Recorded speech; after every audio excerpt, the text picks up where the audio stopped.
ನಮಸ್ಕಾರ ವೀಕ್ಷಕರೇ, ಹೋಮಿಕೇರ್ international private limited ಅರ್ಪಿಸುವ ಕ್ಲಿನಿಕ್ ನೇರ ಪ್ರಸಾರ ಕಾರ್ಯಕ್ರಮಕ್ಕೆ ನಿಮ್ಮೆಲ್ಲರಿಗೂ ಆತ್ಮೀಯ ಸ್ವಾಗತ. ನಾನು ಸುಧಾಗೌಡ. ವೀಕ್ಷಕರೇ, ಇವತ್ತಿನ ಕ್ಲಿನಿಕ್ ನಲ್ಲಿ ಥೈರಾಯ್ಡ್ ನ ಬಗ್ಗೆ ನಾವು ಹೆಚ್ಚಿನ ಮಾಹಿತಿಗಳನ್ನು ತಿಳಿಸಿಕೊಡ್ತೀವಿ. ಥೈರಾಯ್ಡ್ ಅಂತಂದ್ರೆ ಏನು, ಥೈರಾಯ್ಡ್ ಗ್ರಂಥಿಗಳು ಮನುಷ್ಯನ ದೇಹಕ್ಕೆ ಎಷ್ಟು ಇಂಪಾರ್ಟೆಂಟ್, ಜೊತೆಗೆ ಒಂದು ಥೈರಾಯ್ಡ್ ಸಮಸ್ಯೆಯಿಂದ ಬಳಲ್ತಾ ಇರೋರಿಗೆ ಹೋಮಿಯೋಕೇರ್ ನಲ್ಲಿ ಯಾವೆಲ್ಲ ಟ್ರೀಟ್ಮೆಂಟ್ಸ್ ಇದೆ ಇದೆಲ್ಲದನ್ನು ತಿಳಿಸಿಕೊಡೋದಕ್ಕೆ ಹೋಮಿಯೋಕೇರ್ ನ ಖ್ಯಾತ ವೈದ್ಯರಾಗಿರುವಂತಹ ಡಾಕ್ಟರ್ ಮರಿಯಾ ಥಾಮಸ್ ಅವರು ಇವತ್ತು ನಮ್ಮ ಜೊತೆಗಿದ್ದಾರೆ. ಅವರು ನಿಮ್ಮ ಎಲ್ಲಾ ಸಮಸ್ಯೆಗಳಿಗೆ ಹಾಗೆ ನಿಮ್ಮ ಎಲ್ಲಾ ಪ್ರಶ್ನೆಗಳಿಗೆ ಉತ್ತರಗಳನ್ನ ಕೊಡ್ತಾರೆ. ಜೊತೆಗೆ ನಿಮಗೆ ಥೈರಾಯ್ಡ್ಗೆ ಸಂಬಂಧಪಟ್ಟ ಹಾಗೆ ಏನಾದರೂ ಸಮಸ್ಯೆಗಳಿದ್ರೆ ನಿಮ್ಮ ಟಿವಿ ಸ್ಕ್ರೀನ್ ಮೇಲೆ ಕಾಣಿಸ್ತಾ ಇರುವಂತಹ ನಂಬರ್ಗೆ ನೀವು ಕರೆ ಮಾಡಬಹುದು. ಡಾಕ್ಟರ್ ನಿಮ್ಮ ಜೊತೆ ನೇರವಾಗಿ ಮಾತಾಡೋದ್ರ ಮೂಲಕ ನಿಮ್ಮ ಸಮಸ್ಯೆಗಳಿಗೆ ಪರಿಹಾರಗಳನ್ನ ತಿಳಿಸಿಕೊಡ್ತಾರೆ. ಡಾಕ್ಟರ್, ಕಾರ್ಯಕ್ರಮಕ್ಕೆ ಸ್ವಾಗತ. ಡಾಕ್ಟರ್, ಮೊದಲಿಗೆ ಈ ಒಂದು ಥೈರಾಯ್ಡ್ ಅಂತಂದ್ರೆ ಏನು, ಜೊತೆಗೆ ಥೈರಾಯ್ಡ್ ಗ್ರಂಥಿ ಅನ್ನುವಂಥದ್ದು ಮನುಷ್ಯನ ದೇಹಕ್ಕೆ ಎಷ್ಟು ಇಂಪಾರ್ಟೆಂಟ್ ಮತ್ತು ಅದು ಹೇಗೆ ಕೆಲಸ ಮಾಡುತ್ತೆ ಡಾಕ್ಟರ್ ದೇಹದಲ್ಲಿ? ಫಸ್ಟ್ ಆಫ್ ಆಲ್, ಥೈರಾಯ್ಡ್ ಅನ್ನೋದು ಒಂದು ಗ್ರಂಥಿ. ಅದು ಪ್ರತಿಯೊಂದು ಮನುಷ್ಯಂದು ನೆಕ್ ರೀಜನ್ ಅಲ್ಲಿ ಸಿಟ್ಯುಯೇಟ್ ಆಗಿರುತ್ತೆ, ಫ್ರಂಟ್ ರೀಜನ್ ಅಲ್ಲಿ ಸಿಟ್ಯುಯೇಟ್ ಆಗಿರುತ್ತೆ.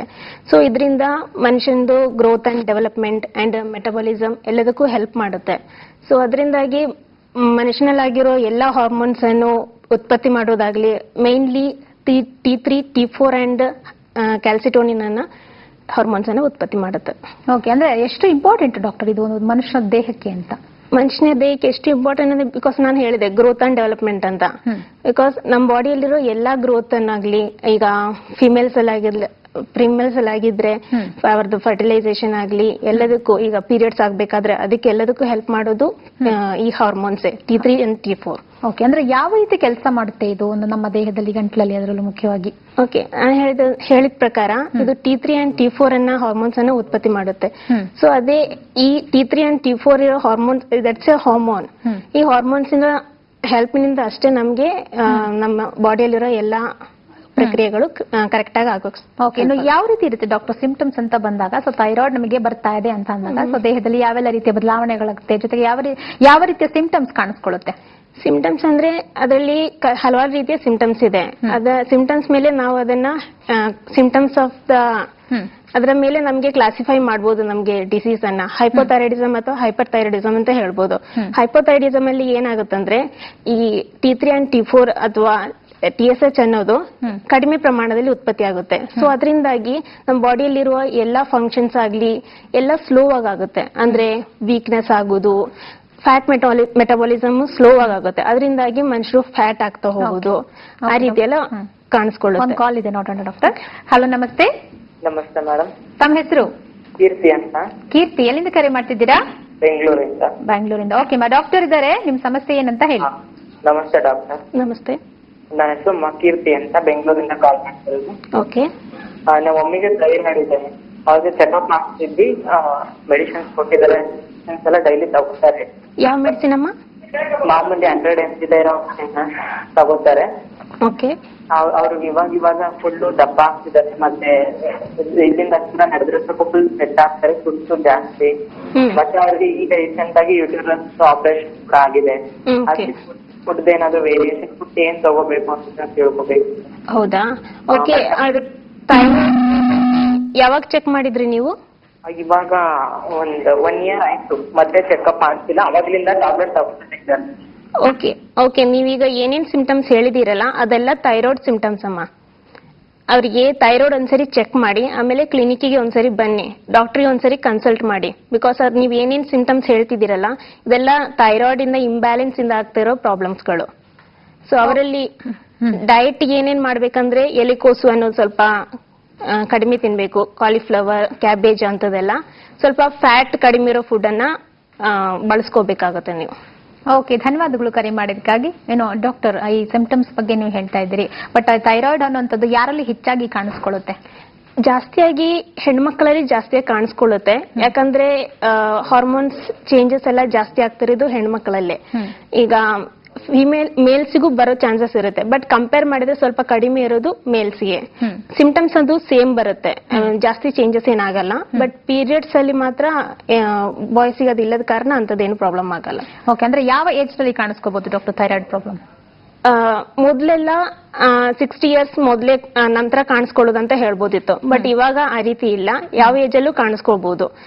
Because of the stress and in dietary habits ಅದರಿಂದೆಲ್ಲ ಯಾವ ಟೈಮಲ್ಲೂ ಕಾಣಿಸ್ಕೋಬಹುದು.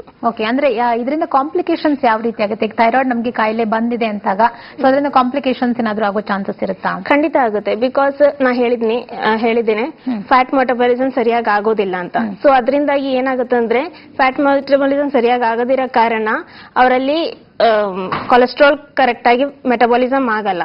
ಸೊ ಅದರಿಂದಾಗಿ ಅವರಿಗೆ ಹಾರ್ಟ್ ಡಿಸೀಸ್ ಬರೋದಾಗ್ಲಿ, ಆಮೇಲೆ ಫಸ್ಟ್ ಆಫ್ ಆಲ್ ಒಂದು ಕಾಸ್ ಅಂದ್ರೆ ಅಯೋಡಿನ್ ಕೊರತೆ ಕಡಿಮೆ ಇರೋದು.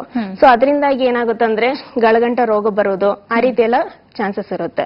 ಹಾರ್ಟ್ ಡಿಸೀಸ್ ಆಗ್ಲಿ, ಆಮೇಲೆ BP ಬರೋದಾಗ್ಲಿ, ಶುಗರ್ ಬರೋದಾಗ್ಲಿ, ಆ ರೀತಿ ಹಲವಾರು ಪ್ರಾಬ್ಲಮ್ಸ್ ಇರುತ್ತೆ. ಓಕೆ, ನಾವು ಥೈರಾಯ್ಡ್ ಇರೋರಿಗೆ ಸಾಮಾನ್ಯವಾಗಿ PCOD ಪ್ರಾಬ್ಲಮ್ ಬರುತ್ತೆ ಅಂತ ಹೇಳ್ತಾರೆ. ಸೊ ಬಟ್ ಅದಕ್ಕೂ ಏನ್ ರಿಲೇಟೆಡ್ ಡಾಕ್ಟರ್?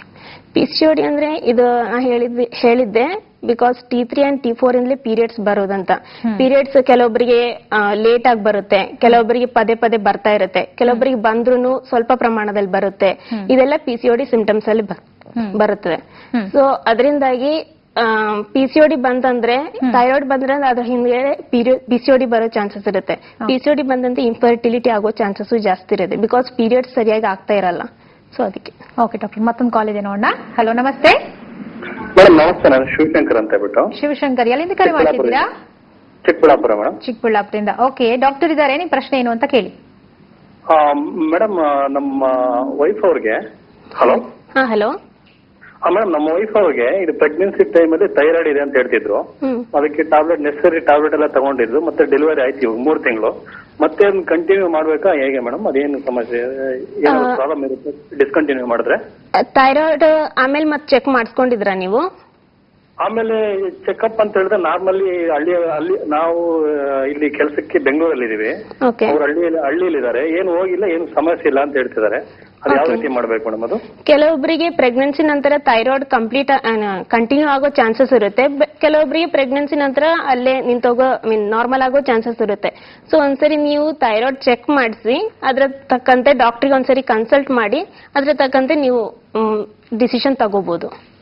ಓಕೆ, ಧನ್ಯವಾದಗಳು ಕರೆ ಮಾಡಿದಕ್ಕಾಗಿ. ಏನು ಡಾಕ್ಟರ್ ಈಗ ಹೇಳಿದ್ರು ಕೆಲವರಿಗೆ ಪ್ರೆಗ್ನೆನ್ಸಿ ಟೈಮಲ್ಲಿ ಥೈರಾಯ್ಡ್ ಬರುತ್ತೆ ಅಂತ. ಬಟ್ ಪ್ರೆಗ್ನೆನ್ಸಿ ಟೈಮಲ್ಲಿ ಥೈರಾಯ್ಡ್ ಯಾಕೆ ಬರುತ್ತೆ? ಯಾಕಂದ್ರೆ ಮುಂಚೆಯಿಂದನೂ ಕೂಡ ಅವರಿಗೆ ಯಾವ ಪ್ರಾಬ್ಲಮೂ ಇರೋದಿಲ್ಲ, PCOD ಆಗಿರ್ಬೋದು, ಯಾವುದೂ ಇರೋದಿಲ್ಲ. ಬಟ್ ಸಡನ್ ಆಗಿ ಇದಕ್ಕಿದಂಗೆ ಪ್ರೆಗ್ನೆಂಟ್ ಆದಾಗ ಅವರಿಗೆ ಈ ಒಂದು ಥೈರಾಯ್ಡ್ ಸಮಸ್ಯೆ ಬರೋದಕ್ಕೆ ಏನ್ ರೀಸನ್ಸ್ ಇರ್ಬೋದು ಡಾಕ್ಟರ್? ಯಾಕಂದ್ರೆ ಪ್ರೆಗ್ನೆನ್ಸಿ ಟೈಮಲ್ಲಿ ಹುಡುಗಿಯರು ಬಹಳ ಸೆನ್ಸಿಟಿವ್ ಆಗಿಬಿಡ್ತಾರೆ. ಅದರ ಜೊತೆಗೆ ಹಾರ್ಮೋನ್ ಚೇಂಜಸ್ ಜಾಸ್ತಿ ಇರುತ್ತೆ. ಸೊ ಅದರಿಂದಾಗಿ ಥೈರಾಯ್ಡ್ ಪ್ರಾಬ್ಲಮ್ ಆಗೋ ಚಾನ್ಸಸ್ ಜಾಸ್ತಿ ಇರುತ್ತೆ ಅವರಿಗೆ. ಒಂದು ವೇಳೆ ಪ್ರೆಗ್ನೆನ್ಸಿ ಟೈಮಲ್ಲಿ ಥೈರಾಯ್ಡ್ ಆಯ್ತಂದ್ರೆ ಅದನ್ನು ಟ್ರೀಟ್ ಕರೆಕ್ಟ್ ಆಗಿ ಮಾಡಿಲ್ಲ ಅಂದ್ರೆ ಬುದ್ಧಿಮಾಂದ ಮಕ್ಕಳು ಹುಟ್ಟೋದು, ಅದಕ್ಕೆ ಕ್ರಿಟಿನಿಸಮ್ ಅಂತ ಹೇಳ್ತಾರೆ, ಅಂತ ರೀತಿ ಮಕ್ಕಳು ಹುಟ್ಟೋದು, ಅವ್ರ ಬೆಳವಣಿಗೆ ಸರಿಯಾಗಿ ಆಗದಿರೋದು, ಆ ರೀತಿ ಪ್ರಾಬ್ಲಮ್ಸ್ ಆಗ್ಬೋದು. ಓಕೆ ಡಾಕ್ಟರ್, ಮತ್ತೊಂದು ಕಾಲ್ ಇದೆ ನೋಡೋಣ. ಹಲೋ, ನಮಸ್ತೆ. ಹಲೋ, ನಮಸ್ತೆ. ನಿಮ್ಮ ಹೆಸರು? ಪ್ರಿಯಾ ಅಂತ ಹೇಳಿ ಡಾಕ್ಟರ್. ಎಲ್ಲಿಂದ ಕಾಲ್ ಮಾಡ್ತಿದ್ದೀರಾ ಪ್ರಿಯಾ ಅವರೇ? ನಾವು ಹಾವೇರಿ ಡಿಸ್ಟ್ರಿಕ್ಟ್ ಮೋಟೆಬೇನೂರಿಂದ ಕಾಲ್ ಮಾಡ್ತಿದ್ದೀವಿ. ಓಕೆ, ಡಾಕ್ಟರ್ ಇದ್ದಾರೆ, ನಿಮ್ ಸಮಸ್ಯೆ ಏನಂತ ಹೇಳಿಮಾ. ಸರಿ. ಹಲೋ.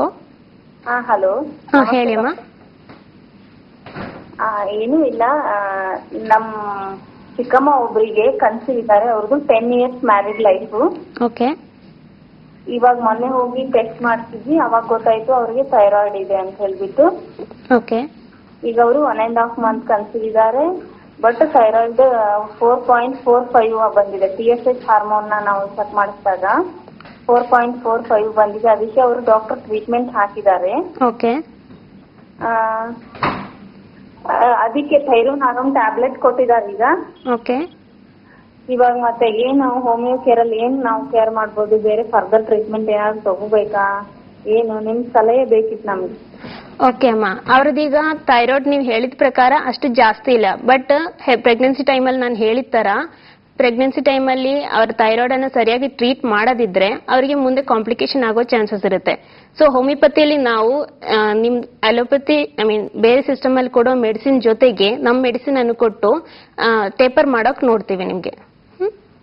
ಓಕೆ, ಧನ್ಯವಾದಗಳು ಕರೆ ಮಾಡಿದ್ದಕ್ಕಾಗಿ. ವೀಕ್ಷಕರ, ಥೈರಾಯ್ಡ್ ಬಗ್ಗೆ ಮತ್ತಷ್ಟು ಮಾಹಿತಿಗಳನ್ನ ತಿಳಿಸ್ಕೊಡ್ತೀವಿ. ಅದಕ್ಕಿಂತ ಮುಂಚೆ ಕ್ಲಿನಿಕ್ ನೇರ ಪ್ರಸಾರ ಕಾರ್ಯಕ್ರಮದಲ್ಲಿ ಒಂದು ಬ್ರೇಕ್.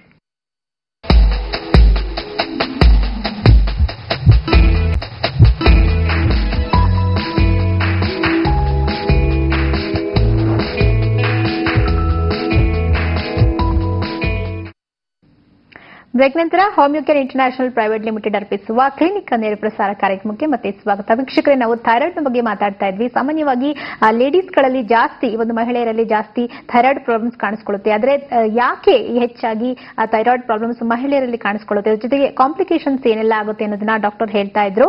ಓಕೆ ಡಾಕ್ಟರ್, ಏನು ಹೇಳ್ತಾ ಇದ್ರೆ ಪ್ರೆಗ್ನೆನ್ಸಿ ಟೈಮ್ ಅಲ್ಲಿ ಜಾಸ್ತಿ ಕಾಣಿಸ್ಕೊಳ್ಳುತ್ತೆ. ಸೊ ಕೆಲವರಿಗೆ ಅದರಲ್ಲೂ ತುಂಬಾ ರೇರ್ ಥೈರಾಯ್ಡ್ ಕಾಣಿಸ್ಕೊಳ್ಳುವಂಥದ್ದು, ಅದರಲ್ಲೂ ಪ್ರೆಗ್ನೆನ್ಸಿ ಟೈಮ್ ಅಲ್ಲಿ. ಸೊ ಅಂತ ಟೈಮ್ ಅಲ್ಲಿ ಅವರು ಯಾವ ರೀತಿ ಕೇರ್ ತಗೋಬೇಕು ಡಾಕ್ಟರ್? ಹಾರ್ಮೋನ್ಸ್ನ ಜಾಸ್ತಿ ಪ್ರಮಾಣದಲ್ಲಿ ಚೇಂಜಸ್ ಇರೋದ್ರಿಂದಾಗಿ ಜಾಸ್ತಿನೇ ಕೇರ್ ತಗೋಬೇಕಾಗುತ್ತೆ ಪ್ರೆಗ್ನೆನ್ಸಿ ಟೈಮಲ್ಲಿ. ಸೊ ನಾನು ಹೇಳಿದ ಪ್ರಕಾರ ಇದು ಕ್ಯಾಬೇಜ್ ತಗೊಳ್ಳೋದು, ಕಾಲಿಫ್ಲವರ್ ಅಂತ ಫುಡ್ ಅನ್ನೆಲ್ಲ ಸ್ವಲ್ಪ ಅವಾಯ್ಡ್ ಮಾಡಬೇಕಾಗುತ್ತೆ.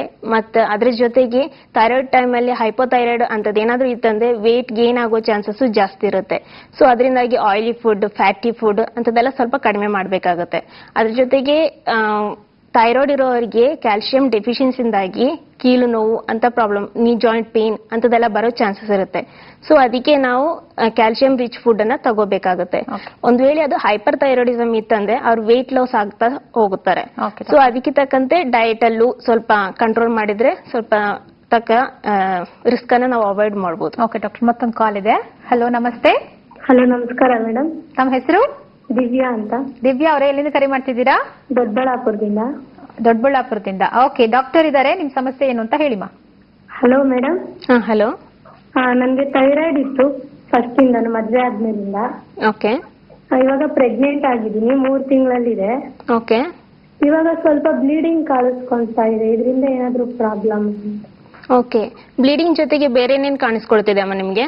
ಬೇರೆ ಏನೂ ಇಲ್ಲ, ಬರೀ ಬ್ಲೀಡಿಂಗ್ ಕಾಣಿಸ್ಕೊಳ್ತಾ ಇದೆ. ಓಕೆ. ವೇಟ್ ಜಾಸ್ತಿ ಆಗೋದು, ವೇಟ್ ಕಡಿಮೆ ಆಗೋದು, ಆ ರೀತಿ ಏನಾದ್ರು ಕಾಣಿಸ್ತಿದ್ಯಾ? ಆ ತರ ಏನು ಕಾಣಿಸ್ತಾ ಇಲ್ಲ. ಓಕೆ. ಏನಾದ್ರು ನಿಮ್ಗೆ ಬಹಳ ಸುಸ್ತಾದಂಗ ಅನ್ಸೋದು, ಆ ರೀತಿ ಏನಾದ್ರು ಕಾಣಿಸ್ತಿದ್ಯಮ್ಮ? ಸುಸ್ತಾಗ್ತಾ ಇದೆ, ತಲೆ ತಿರ್ಗೋದು, ಕೈ ಮಂಜಾಗೋದು, ಆ ತರ ಸುಸ್ತಿದೆ. ಓಕೆ. ಆಕ್ಚುಲಿ ಪ್ರೆಗ್ನೆನ್ಸಿಯಲ್ಲಿ ಸುಸ್ತಾಗೋದೆಲ್ಲ ನಾರ್ಮಲ್ ಅಮ್ಮ. ನೀವು ಒಂದ್ಸರಿ TSH ಅಥವಾ T3 T4 ಅಂದ್ರೆ ಥೈರಾಯ್ಡ್ ಚೆಕಪ್ ಒಂದ್ಸರಿ ಮಾಡಿ ಡಾಕ್ಟರ್ ಕನ್ಸಲ್ಟ್ ಮಾಡಿ ನೋಡಿ ಅಮ್ಮ. ಓಕೆ. ಓಕೆ, ಧನ್ಯವಾದಗಳು ಕರೆ ಮಾಡಿದ್ಕ. ಇನ್ನು ಡಾಕ್ಟರ್, ನೀವು ಹೇಳ್ತಾ ಇದ್ರಿ ಸೊ ಪ್ರೆಗ್ನೆನ್ಸಿ ಟೈಮ್ ಅಲ್ಲಿ ಥೈರಾಯ್ಡ್ ಬಂತು ಅಂದ್ರೆ ಯಾವ ರೀತಿ ಕೇರ್ ತಗೋಬೇಕು ಅಂತ. ಬಟ್ ಥೈರಾಯ್ಡ್ ಪ್ರಾಬ್ಲಮ್ ಇರೋರಿಗೆ ನಿಮ್ಮ ಒಂದು ಹೋಮಿಯೋಕೇರ್ ನಲ್ಲಿ ಯಾವ ರೀತಿ ಟ್ರೀಟ್ಮೆಂಟ್ ಸಿಗುತ್ತೆ? ಥೈರಾಯ್ಡ್ ಪ್ರಾಬ್ಲಮ್ ಇರೋರಿಗೆ ಆಕ್ಚುಲಿ ಬೇರೆ ಸಿಸ್ಟಮ್ ಇಂದ ಅವರು ಥೈರಾಯ್ಡ್ ಟ್ಯಾಬ್ಲೆಟ್ ತಗೋತಾನೆ ಇರ್ತಾರೆ. ಸೊ ನಮ್ಗೆ ಅದನ್ನ ಒಂದೇ ಸರಿ ನಿಲ್ಲಿಸ್ಬಿಡೋಕ್ ಆಗುದಿಲ್ಲ. ಸೊ ಅದ್ರ ಜೊತೆಗೆ ಅವ್ರು ತಗೋತಿರೋ ಮೆಡಿಸಿನ್ ಜೊತೆಗೆ ನಮ್ ಮೆಡಿಸಿನ್ ಅನ್ನು ಕೊಟ್ಟು, ಬಿಕಾಸ್ ನಮ್ ಮೆಡಿಸಿನ್ ಏನ್ ಮಾಡುತ್ತಂದ್ರೆ ಥೈರಾಯ್ಡ್ ಗ್ಲ್ಯಾಂಡ್ಗೆ ಸ್ಟಿಮ್ಯುಲೇಟ್ ಮಾಡುತ್ತೆ ಹಾರ್ಮೋನ್ಸ್ ಅನ್ನ ಉತ್ಪತ್ತಿ ಮಾಡೋದಕ್ಕೆ. ಸೊ ಆ ರೀತಿ ಸ್ಟಿಮ್ಯುಲೇಟ್ ಮಾಡೋ ಜೊತೆಗೆ ಅವ್ರ ಟ್ಯಾಬ್ಲೆಟ್ ತಗೋತಿರ್ತಾರೆ. ಅದನ್ನು ಸ್ವಲ್ಪ ಸ್ವಲ್ಪ ಆಗಿ ಮಂತ್ಲಿ 3 ಮಂತ್ಸ್ಗೆ ಒಂದ್ಸರಿ ನಾವು ಚೆಕ್ಅಪ್ ಮಾಡಿ ಅದಕ್ಕೆ ತಕ್ಕಂತೆ ಕಡಿಮೆ ಮಾಡ್ತಾ ಬರ್ತೇವೆ, ಡೋಸೇಜ್ ಅನ್ನ ಕಡಿಮೆ ಮಾಡ್ತಾ ಆಮೇಲೆ ಸ್ಟಾಪ್ ಮಾಡ್ತೀವಿ ನಾವು. ಓಕೆ ಡಾಕ್ಟರ್, ಥೈರಾಯ್ಡ್ ಇಂದ ಬಳಲ್ತಾ ಇರೋರಿಗೆ ಕೆಲವೊಂದ್ಸರಿ ಪ್ರೆಗ್ನೆಂಟ್ ಆದ್ರೆ ಅಬಾರ್ಷನ್ಸ್ ಆಗೋ ಚಾನ್ಸಸ್ ಕೂಡ ಇರುತ್ತೆ.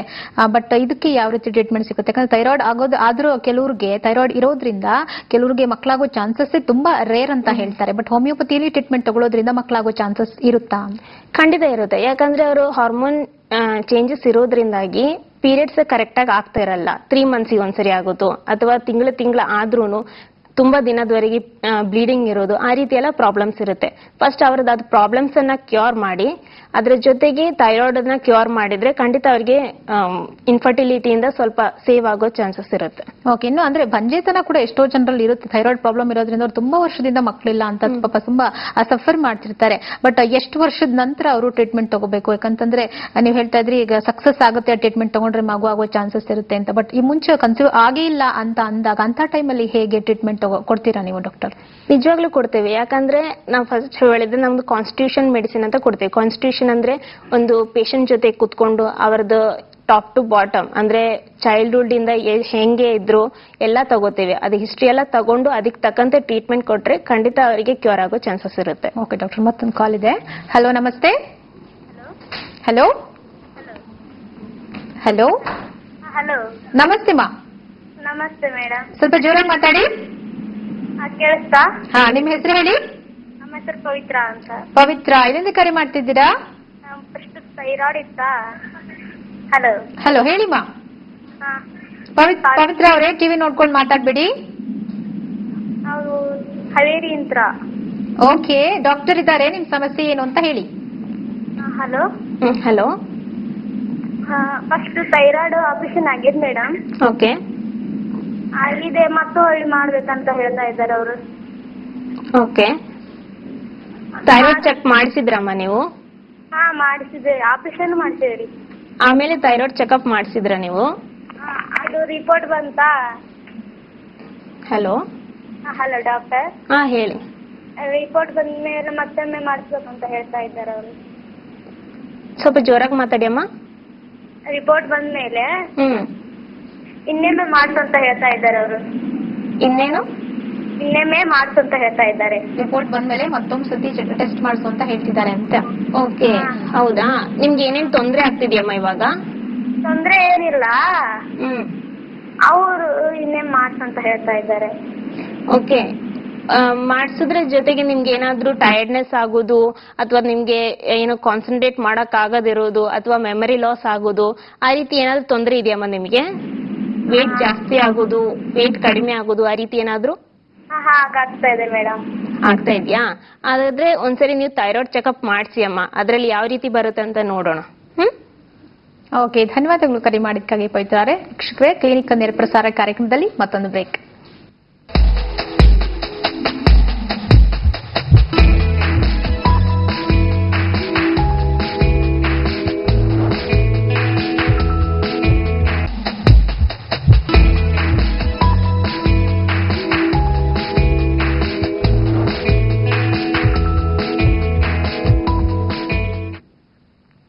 ವಿರಾಮದ ನಂತರ ಕ್ಲಿನಿಕ್ ನೇರ ಪ್ರಸಾರ ಕಾರ್ಯಕ್ರಮಕ್ಕೆ ಮತ್ತೆ ಸ್ವಾಗತ. ಇನ್ನು ಡಾಕ್ಟರ್, ಥೈರಾಯ್ಡ್ ಅಂತ ಬಂದಾಗ ಏನೆಲ್ಲ ಆಹಾರಗಳನ್ನ ತಗೋಬೇಕು, ಏನೆಲ್ಲ ಆಹಾರಗಳನ್ನ ತಗೋಬಾರ್ದು ಡಾಕ್ಟರ್?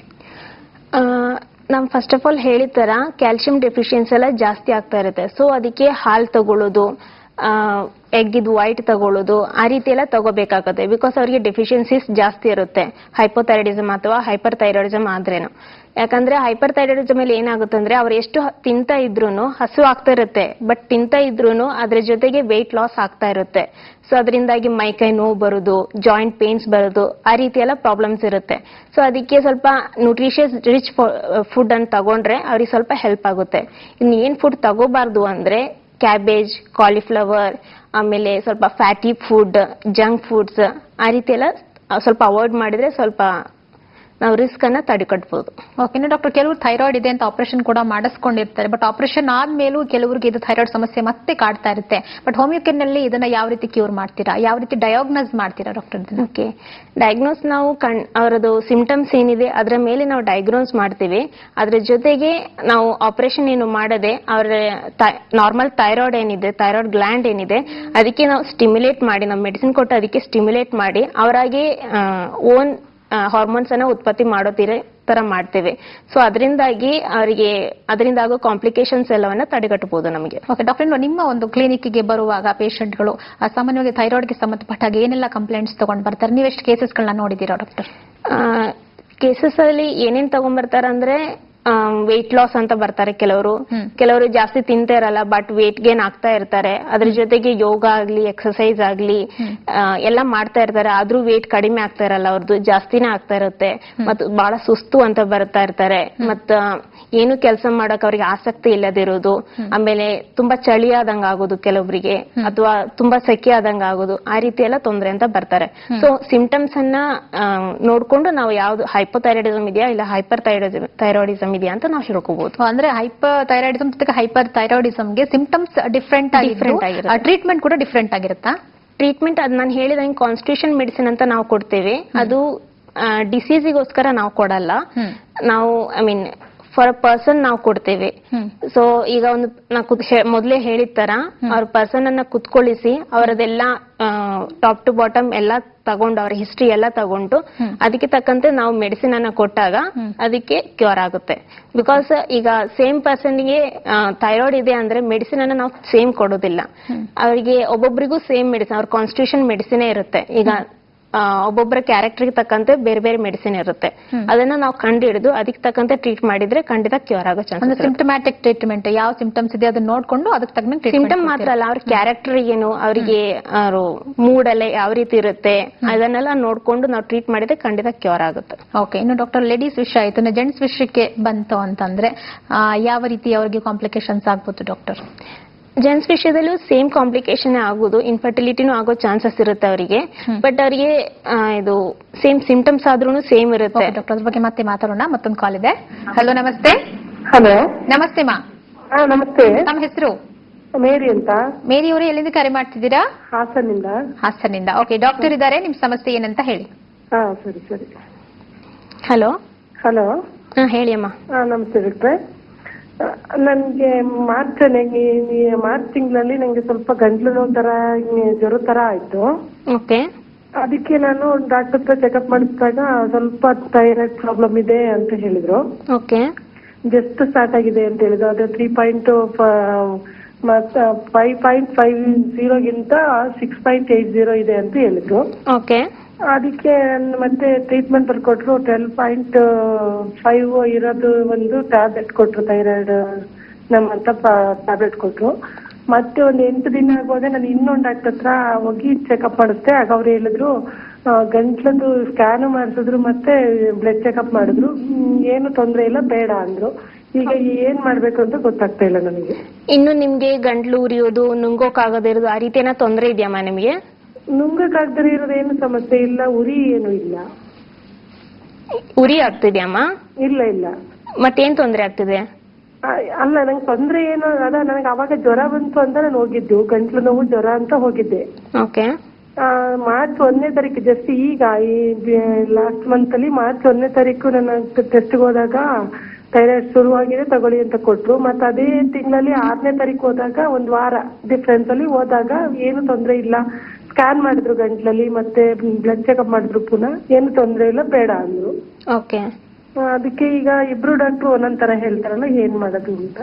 ಓಕೆ ಅಮ್ಮ, ನೀವು ಥೈರಾಯ್ಡ್ ಚೆಕಪ್ ಇನ್ನೊಂದ್ಸರಿ ಮಾಡಿಸಿ ನೋಡಿ ಅಮ್ಮ. 6.8 ಏನೋ ಬಂದಿತ್ತಲ್ಲ, ಅದಿನ್ನ ಕಡಿಮೆ ಆಗಿದೆ ಏನೋ ಅಂತ ಒಂದ್ಸರಿ ಚೆಕ್ ಮಾಡಿ. ಅದ್ರ ಜೊತೆಗೆ ನಿಮ್ಗೆ ಏನಾದ್ರೂ ತೊಂದರೆ ಇದೆಯಮ್ಮ? ಆತರ ಏನ್ ತೊಂದ್ರೆ ಇಲ್ಲ ನನ್ಗೆ, ಏನು ಮತ್ತೇನು ಬೇರೆ ಪ್ರಾಬ್ಲಮ್ ಆಗ್ತಾ ಇಲ್ಲ. ಓಕೆ, ಒಂದ್ಸರಿ ನೀವು ಚೆಕ್ ಮಾಡಿಸಿ ಕ್ಲಿನಿಕ್ಕಿಗೆ ಬನ್ನಿ ಅಮ್ಮ, ಮೆಡಿಸಿನ್ ಕೊಡೋಣ. ಓಕೆ, ಧನ್ಯವಾದಗಳು ಕರೆ ಮಾಡಿದಕ್ಕಾಗಿ. ಡಾಕ್ಟರ್, ನಾವು ಪುರುಷರ ಬಗ್ಗೆ ಮಾತಾಡ್ತಾ ಇದ್ವಿ. ಸೊ ಪುರುಷರಲ್ಲಿ ಥೈರಾಯ್ಡ್ ಕಾಣಿಸ್ಕೊಳ್ಳೋದಕ್ಕೆ ಏನೆಲ್ಲ ರೀಸನ್ಸ್ ಇರ್ಬೋದು? ಪುರುಷರಲ್ಲೂ ರೀಸನ್ಸ್ ಏನು, ಸ್ಟ್ರೆಸ್. ಬಿಕಾಸ್ ಇವಾಗ ಎಲ್ಲರೂ ಸೆಡೆಂಟರಿ ಲೈಫ್ ಅನ್ನ ಮಾಡ್ತಿದ್ದಾರೆ, ಎಕ್ಸರ್ಸೈಸ್ ಕಡಿಮೆ ಇದೆ, ವರ್ಕ್ ಜಾಸ್ತಿ ಆಗಿದೆ, ಅವರಲ್ಲಿ ಸ್ಟ್ರೆಸ್ ಜಾಸ್ತಿ ಆಗಿದೆ. ಸೊ ಸ್ಟ್ರೆಸ್ ಒಂದು ಮೇನ್ ರೀಸನ್ ಇದು ಬರೋದಕ್ಕೆ. ಆಮೇಲೆ ಇನ್ನೊಂದು ಹೇಳಿದಾಗೆ ಅಯೋಡಿನ್ ಕೊರತೆಯಿಂದಲೂ ಆಗುತ್ತೆ. ಒಂದೊಂದ್ಸರಿ ಅಯೋಡಿನ್ ಜಾಸ್ತಿ ಇರೋ ಫುಡ್ ತಗೊಂಡ್ರು ಥೈರಾಯ್ಡ್ ಬರೋ ಚಾನ್ಸಸ್ ಇರುತ್ತೆ. ಸೊ ಅದು ಒಂದು ರೀಸನ್ ಆಗುತ್ತೆ ಥೈರಾಯ್ಡ್ ಬರೋದಕ್ಕೆ. ಸೊ ಅದಕ್ಕೆ ತಕ್ಕಂತೆ ಫುಡ್ ಅಲ್ಲೂ ಸ್ವಲ್ಪ ಅಯೋಡಿನ್ ಅನ್ನ ಕಡಿಮೆ ಮಾಡಬೇಕು. ಕಡಿಮೆ ಅಂತ ಅಲ್ಲ, ಸ್ವಲ್ಪ ನಾರ್ಮಲ್ ಲೆವೆಲ್ ಅಲ್ಲಿ ತಗೊಂಡ್ರೆ ಸ್ವಲ್ಪ ಮಟ್ಟಿಗೆ ನಾವು ರಿಸ್ಕ್ ತಡೆಗಟ್ಟಬಹುದು. ಓಕೆ ಡಾಕ್ಟರ್, ಥೈರಾಯ್ಡ್ ಬಗ್ಗೆ ಹೆಚ್ಚಿನ ಮಾಹಿತಿಗಳನ್ನ ತಿಳಿಸ್ಕೊಡೋದಕ್ಕೆ ಧನ್ಯವಾದಗಳು ಡಾಕ್ಟರ್. ವೀಕ್ಷಕರೇ, ನಿಮಗೆ ಥೈರಾಯ್ಡ್ಗೆ ಸಂಬಂಧಪಟ್ಟ ಹಾಗೆ ಏನೇ ಸಮಸ್ಯೆಗಳಿದ್ರು ಕೂಡ ನೀವು ಹೋಮಿಯೋಕೇರ್ ಇಂಟರ್ನ್ಯಾಷನಲ್ಗೆ ಭೇಟಿ ಕೊಟ್ಟರೆ ಖಂಡಿತವಾಗ್ಲೂ ನಿಮಗೆ ಇಲ್ಲಿ ಒಳ್ಳೆ ಚಿಕಿತ್ಸೆಯನ್ನ ನೀವು ಪಡ್ಕೋಬಹುದು ಅಂತ ಹೇಳ್ತಾ ಇವತ್ತಿನ ಕ್ಲಿನಿಕ್ ಕಾರ್ಯಕ್ರಮವನ್ನು ಮುಗಿಸ್ತಾ ಇದ್ದೀನಿ. ಮತ್ತೆ ನಾಳಿನ ಕ್ಲಿನಿಕ್ನಲ್ಲಿ ಭೇಟಿ ಮಾಡೋಣ. ಅಲ್ಲಿವರೆಗೂ ನಮಸ್ಕಾರ.